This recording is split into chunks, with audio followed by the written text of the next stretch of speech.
Hotel tourism पर आपका स्वागत है। बिहार से डीजीपी आर.एस. भट्टी का विदाई हो चुकी है। अब औपचारिकता बची है नए डीजीपी के रूप में जिन्हें भी राज्य सरकार अधिसूचित करेगी सिर्फ प्रभार लेने के लिए। DGP RS. भट्टी नाम बड़े और दर्शन छोटे साबित हुए। बड़ी उम्मीद थी, कयास लगाया जा रहा था कि भट्टी बिहार में लॉ एंड ऑर्डर को पटरी पर ले आएगी, लेकिन भट्टी का कार्यशैली और कार्यकाल हमेशा विवादों में रहा। चाहे वे खादी हो या खाकी, सभी से उन्होंने दूरी बनाकर रखी। मुख्यालय में आज की तारीख में आर.एस. भट्टी के पटना से विदाई और दिल्ली में जाने की बात एक आध एडीजी संबर के अधिकारी शायद दुखी होंगे। करीब करीब माना जाता है कि अधिकांश भट्टी के बिहार से विदा होने पर प्रसन्नता जाहिर कर रहे हैं। आखिर क्या है इसके पीछे कारण? भट्टी की कार्यशैली सीबीआई की तर्ज पर रही।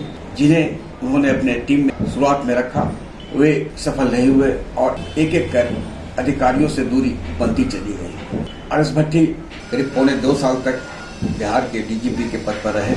ऐसे में आज बिहार में फील्ड में पदस्थापित जिलों में करीब 40 एसपी हैं, जिनमें से शायद ही 2-4 को छोड़कर आर.एस. भट्टी ने कभी बात की हो। वैसे इनके चहेते अधिकारियों में जो भी रहे हों, लेकिन इनकी विश्वास और पुलिसिंग जिन पर ये हमेशा चर्चा करते थे, उनमें मगध क्षेत्र के आईजी छत्रनील सिंह हैं, दरभंगा के डीआईजी सह आईजी के बाबूराम, और कई बार जो वीसी होती थी उसमें वे बताते थे कि सीखिए कैसे ये सब अधिकारी अपने इलाके में लॉ एंड ऑर्डर को बनाए रखने में सफल ही नहीं बहुत ही अच्छे साबित हो रहे हैं। यह अलग बात है कि जनता के बीच इन अधिकारियों की छवि अच्छी है या नहीं, यह स्पष्ट है और यह बोलने की भी बात नहीं है।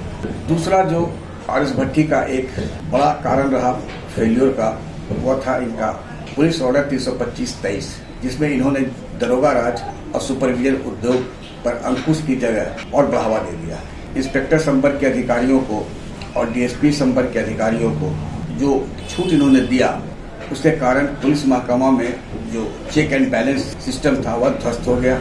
और आज अब जो भी नए डीजीपी होंगे, यदि 325-23 की समीक्षा हुई तो तय मानिए कि एक नहीं सैकड़ों की संख्या में इंस्पेक्टर संपर्क के अधिकारी और डीएसपी संपर्क के अधिकारी पर गाज गिरेगी, यह भी तय है। बशर्ते कि कौन डीजीपी होता है इस पर निर्भर करेगा। भट्टी सेल्फ ओरिएंटेड थे, कुछ चहेते उनके मीडियाकर्मी भी थे। यदि कोई उपलब्धि हुई तो बिहार में तो भट्टी पुलिस की यह उपलब्धि है, और यदि नाकामी रही, कामयाबी नहीं मिल रही है तो वो अमुक जिले की पुलिस की कमी के रूप में रेखांकित किया जाता रहा। परिणाम सामने है। आज भट्टी के बाद कौन, यह विषय नहीं रहा।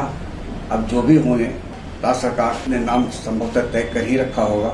आज 1 या 2 दिन के अंदर नाम का खुलासा हो जाएगा। और इनका जो कार्यशैली रहा, स्टेट बैंक ऑफ इंडिया से सभी का खाता पुलिस कर्मियों का बैंक ऑफ बड़ौदा के साथ अटैच करने का। अब विरोधी कह रहे हैं कि बैंक ऑफ बड़ौदा ही क्यों, दूसरा बैंक क्यों नहीं? इसके लिए खुली निविदा होनी चाहिए थी, बीड होनी चाहिए थी। हो सकता है कि दूसरे बैंक और भी बेनिफिट देते। यह अलग बात है कि अगले डीजीपी इस संबंध में क्या निर्णय लेंगे।